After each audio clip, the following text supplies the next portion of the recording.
Hola, hola, ¿qué tal? ¿Cómo están? Sean todos bienvenidos a Brujo X, porque recuerda que el hechizo más poderoso que existe es la imaginación. Yo soy Tabo X y te doy la bienvenida a el episodio número 72, ya, de esta la octava temporada, y te doy las gracias como cada semana de estar aquí, una vez más, en tu podcast de literatura, que trae las historias que tanto te gustan. Bueno, gracias a todos por una vez más estar aquí reunidos en el podcast con las historias. Y bueno, agradeciéndoles a las personas que se han tomado su tiempo para leer, para escucharnos y dedicarnos un poquito de su tiempo. Te mando como siempre un abrazo fraterno, esperando que te encuentres lo mejor posible y que de no ser así puedas recuperarte lo más pronto que se pueda. Bueno, pues ya estamos aquí. Gracias. Ya estamos llegando a la mitad del tercer mes del año.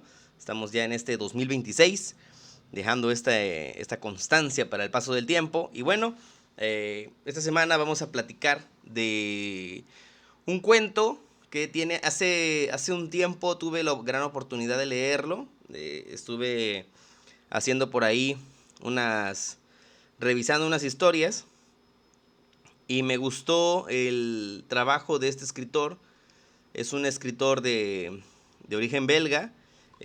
Nació en Amberes, Bélgica, un 17 de octubre de 1923. Jacques Stenberg, si no me falla la pronunciación. Este escritor hizo una larga trayectoria, pero además de ello, lo principal es que su carrera realmente inició en el momento en que se fue a Francia, ¿no? Tuvo que emigrar a Francia. Su vida estuvo plagada de conocer de todo. 1923 fue un año muy complicado, ¿no? Porque a él le toca vivir la época de la Gran Depresión, posteriormente le va a tocar vivir la Segunda Guerra Mundial, ver a su país siendo devastado, eh, básicamente convirtiéndose en un campo de enfrentamientos entre los aliados y las fuerzas del eje. Pero al final, y luego ver la reconstrucción de su mismo país y preguntarse muchas veces cuál fue la conclusión de todo eso, ¿no? Entonces, finalmente Jake Stenberg va a fallecer en octubre del 2006, después de una vida de casi 80 años.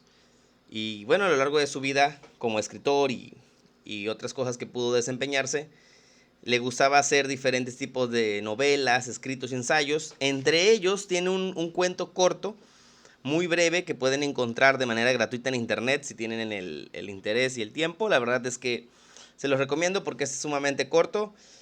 Son, creo que como 4 renglones. O sea, es muy, muy corto el cuento. Pero a mí me gustó. Entonces yo dije, hay que hacerle una adaptación a este cuento. Porque sí, ¿no? Entonces, la verdad es que el cuento se llama El Castigo y he decidido traerlo para ustedes, que espero que les gusten. Yo lo tomé en internet lo pude leer la primera vez de la biblioteca digital que está disponible de parte de la República de la Isla de Cuba. Entonces me puse a leerlo y yo dije, me gustó. Me gusta cuando algo se te vuelve tan reflexivo y a veces hacerlo en tan pocas líneas siempre me es impresionante. Pero sentí que había un margen de maniobra para ampliar algunas ideas que me tomé el atrevimiento de hacerlo. Entonces les digo, si quieren ver la versión original, pues la pueden encontrar completamente gratuita en internet. Y pues para el día de hoy tenemos una adaptación hecha por un servidor que espero que resulte del agrado y del interés de todos ustedes, ¿sí? Bueno, pues sin más preámbulos, ahora que ya estamos aquí en este episodio número 72, vámonos con el cuento que tenemos preparado para el día de hoy, que precisamente se llama El Castigo, del autor belga Jacques Stenberg. Justo en medio del bosque de las Ardenas se encuentra un edificio que antes había operado como campo de trabajos forzados por los alemanes y que ahora ese territorio que había sido liberado por los aliados sigue operando, pero bajo el control del gobierno francés. Qué curiosa manera de operar tienen los libertadores, que después de liberar a los presos, solamente cambian de prisioneros, pero no acaban con la prisión. Tal vez los defensores de la libertad no están en contra de la esclavitud, solo están molestos por quienes son en ese momento los esclavos. Los presos llegan en camiones y son obligados a trabajar en minas y en la limpieza y reparación de un tramo de las vías del ferrocarril, tal y como hacían antes, obligados por los alemanes, pero ahora obligados por el gobierno libre de Francia. Todos los que llegan a esta prisión son aquellos a los que la justicia ha declarado como desechos de la sociedad y que han sido condenados a muerte. Pero antes de poner fin a su existencia, son obligados a trabajar durante meses o años mientras esperan su turno para ser ejecutados. Aquí los delitos son muchos, pero el castigo es único, siempre idéntico. Todas las ejecuciones son a la medianoche. Se coloca al condenado dentro de un túnel interminable entre los rieles de una vía férrea. A partir de ese momento, el condenado sabe lo que le espera. Así es que huye, porque no tiene otra más que esa oportunidad. En una alucinación constante, porque el túnel no parece tener fin. El condenado corre sin parar por el túnel, se tropieza y se levanta y no se detiene. Minutos después, comienza a escuchar un ruido y nota cómo poco a poco el túnel se empieza a llenar de la luz de un tren que viene a toda velocidad hacia él. El espacio es muy pequeño, así que el condenado no tiene manera de esquivar el tren haciéndose nada más a una orilla. El condenado corre y corre hasta perder el aliento, para después perder la vida. A la mañana siguiente, los guardias salen del túnel con los restos del condenado en bolsas para después lanzarlos en una fosa común. Una fosa en la que no hay nombres ni nada que recuerde a quienes terminan ahí. Como si la vida de ellos no hubiera importado o sus vidas valieran nada. Los presos son llevados nuevamente a seguir con su rutina. Toca limpiar las vías y preparar todo para el próximo en la lista. Los presos nunca saben cuándo pasará de nuevo el tren, ni tampoco quién de ellos va en la lista. Y lo cierto es que nadie ha podido verlo, porque solamente pasa en la noche. Y sin embargo, se puede afirmar que nunca un tren alguno ha pasado por esa vía. El proyecto nunca se llegó a terminar, pero los que controlan la prisión mantienen en un miedo constante a los presos, que mueren aterrados por un tren fantasma, que los sigue matando, porque al menos en sus mentes, realmente está pasando. Fin. Bueno, este es el cuento de esta semana, que se llama El Castigo, y toca esta parte del tema del control con el miedo, ¿no? Creo que es muy profundo y fuerte, o sea, ponerte a pensar cómo algo que no ves se vuelve tan real por el poder que tiene en tu mente, ¿no? Eso pasa, me recuerda mucho como cuando uno era niño y de repente uno veía algo en una silla, ¿no? Ves en la oscuridad cosas y todas las formas le tratas de ver algún sentido. Entonces, producto del miedo, de este instinto de supervivencia, porque al final del día esa es la finalidad del miedo. El miedo trata de mantenernos con vida, pero al mismo tiempo nubla nuestro razonamiento porque toma como única prioridad preservarnos vivos, pero sin darse cuenta que cuando esa cantidad de miedo es más, empieza a nublar cualquier tipo de raciocinio, lo que nos hace tomar las ideas o dejarnos dominar por esa emoción. Cuando esa emoción te inunda, te oprime, ya lo que esté pasando todo tiene esa atmósfera, ¿no? Entonces, esa parte es así, del el cómo cuando una persona tiene un temor a algo, se puede volver completamente desquiciante, ¿no? Y si se dan cuenta, pues en esta historia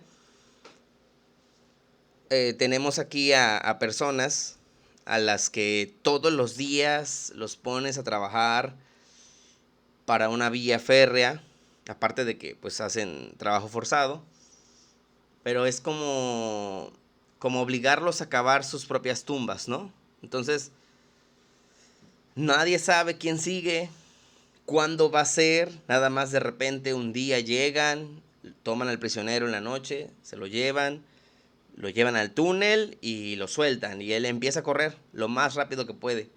Los presos escuchan eso, ¿no? Y no, ya se llevaron a otro, ya se escuchó el tren y por más que han tratado de asomarse, lo único que alcanzan es escucharlo, ¿no? Los gritos y luego el silencio. Entonces, esa sensación tiene a todos así como de verdad hay un tren ahí, ¿no? Entonces, es lo que le da a él ese poder, ¿no? Y el ver ciertas cosas que, ¿por qué no sería real, ¿no? ¿Por qué no lo sería? Entonces, ninguno se ha puesto a pensar en el de, o sea, hasta dónde llegan las vías. ¿Por qué nada más nos hacen limpiar esta parte? ¿Por qué no nos llevan a otras partes de la vía? No, o sea, esos razonamientos no ocurren. No ocurren porque estás completamente dominado por tu emoción. Entonces, eso es lo que pasa con estos condenados aquí. Y, y al final también me agrada esta cuestión de esta como crítica social del si el libertador está en contra de perder la libertad o nada más en contra de algunos, ¿no? Entonces, ¿y eso lo vuelve realmente un libertador? Entonces, esa parte también me resulta bastante reflexiva. Y bueno, espero que a ustedes les haya gustado, que este cuento haya sido de su agrado. Es un cuento corto, pero siento que es profundo. Entonces, eso me gusta. Me gusta cuando una historia tiene esa capacidad de hacerte reflexionar y de imaginar cosas. Entonces, eh, bueno, pues ya ven, la semana pasada estuvimos con la historia de las 4 marionetas, que también estuvo muy bonita. Es una cuestión como también de aquellos valores que tenemos, pero ahora estamos con este otro lado humano, ¿no? Y que nos lleva al control, la manipulación, el, el uso del miedo y la manipulación es algo constante. Creo que, por ejemplo, a todos en algún punto, los humanos, es muy común en los humanos tratar de inspirar miedo a otros humanos. Desde que somos pequeños es lo que aprendemos. El, cuando los adultos quieren que un menor no haga algo, siempre piensan que lo mejor es que tenga miedo, ¿no? Entonces le dicen, no te acerques a ese lado porque te va a pasar algo, ¿no? Es la primera solución más lógica y práctica que se les ocurre, que todo te cause daño, que te va a doler, para que tengas miedo, ¿no? El, vaya, si yo como persona sé que necesito que el niño sea inyectado en diferentes momentos de su vida, no creo que lo más sensato y útil sea fomentarle el miedo a las agujas y a las inyecciones. Y luego el mismo adulto se queja cuando ese niño no se deja vacunar. O sea, pues si tú le enseñaste a que cada vez que hacía algo tú lo amenazabas con eso, de que lo lo ibas a llevar a que lo vacunaran, si no lo haces, voy a llevar a que te inyecten, ¿no? Y luego te quejas de que no se quiere dejar vacunar, o sea, no lo sé, no lo sé, llámenme loco, pero se me hace un poco, no sé, ¿no? Entonces creo que es eso, el uso que le damos al miedo siempre, siempre para controlar a las personas. Es el poder que tenemos o que queremos imponer a otros por medio de atemorizarlos. Pero al final del día recuerden que el poder, al igual que aquí con el tren, es una ilusión, ¿no? Es una ilusión. Entonces, en el momento en que la persona que teme deja de temer, esa ilusión deja de tener un sentido y deja de tener esa fuerza, ya no lo domina. Entonces, esa es la reflexión que quiero dar para el capítulo de hoy. Y bueno, pues ya, despedirme para la próxima semana, estaremos preparando. Tengo ahí pensado otra historia. Vamos a preparar ahí estaba leyendo unos cuentos, también infantiles que me gustan. Entonces, espero que esta historia les haya gustado, que este cuento, si no lo conocían, bueno, ya lo conocieron, y si ya lo conocían, pues déjenme también sus comentarios. Bueno, aquí los dejo y nos vemos aquí la próxima semana, porque esto fue Brujo X. Y recuerda que el hechizo más poderoso que existe es la imaginación. Yo soy Tavo X y nos vemos aquí la próxima semana. Hasta la próxima.